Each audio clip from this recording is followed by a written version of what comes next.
আপনার 20 মিনিট কমিয়ে দেওয়া হলো। প্রথমত নিশাত আপনাকে চ্যালেঞ্জ দিলেন যে আপনাকে মকা টিরামিসু করতে হবে। আমি জানি যেটা আপনার কমফোর্ট জোন না, তারপরেও আপনি আসলে অভিজ্ঞ, আপনি বারবারই আমাদেরকে সেই পরীক্ষার প্রমাণ দিয়েছেন। সো যখন 20 মিনিট কমিয়ে দেওয়া হলো, আমার মনে হচ্ছিল আপনার মুখের দিকে তাকানো যাচ্ছে না। কেমন লাগছিল?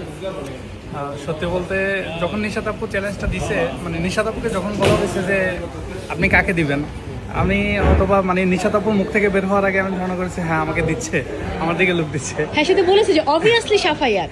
হ্যাঁ, তো ওই সময়টাতে আসলে একটু মানে টেনশন কাজ করতেছিল যে কিভাবে করব।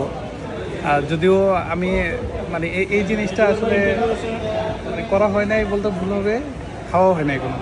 আচ্ছা, হ্যাঁ, কিন্তু সাফাইয়াত যখন দিবা আপনার 20 মিনিট কমিয়ে দিল, তখন আপনার কেমন লাগছিল? না আসলে ওই সময়টা মানে খারাপ লাগতেছিল না, সত্যি কথা এটাই। আমার বিয়া হচ্ছে যদি হয়ে যায়, যেহেতু কেক পেস্ট্রি এটা সময় লাগে আমি জানি, কিন্তু আমি যেহেতু পারি না, এটা সম্পর্কে আইডিয়া নাই, আমি আমার মতো করে চেষ্টা করব।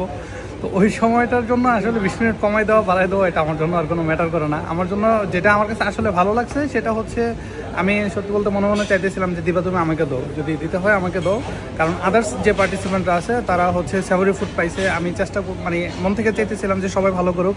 আমি যেহেতু আমার এটা কমফোর্ট না, আমি হয়তো বা ভালো করতেও পারবো না, যদি এটা অফ ক্যামেরায় বলতেছি, আপনার সাথে বলতেছি। এত সহজে বলা মানে যায় না সাফাইয়াত। আমি চেষ্টা করি সব সময় ফুড টেস্টিং এর পরে আমি সব সময় চেষ্টা করি আমি ভালো দিতে, আমার যতটুকু আইডিয়া আছে, যতটুকু নলেজ আছে সেটা কাজে লাগাইতে, সেটাই আজকে করছি। কিন্তু ওই যে 20 মিনিট কমাইছে আমার সত্যি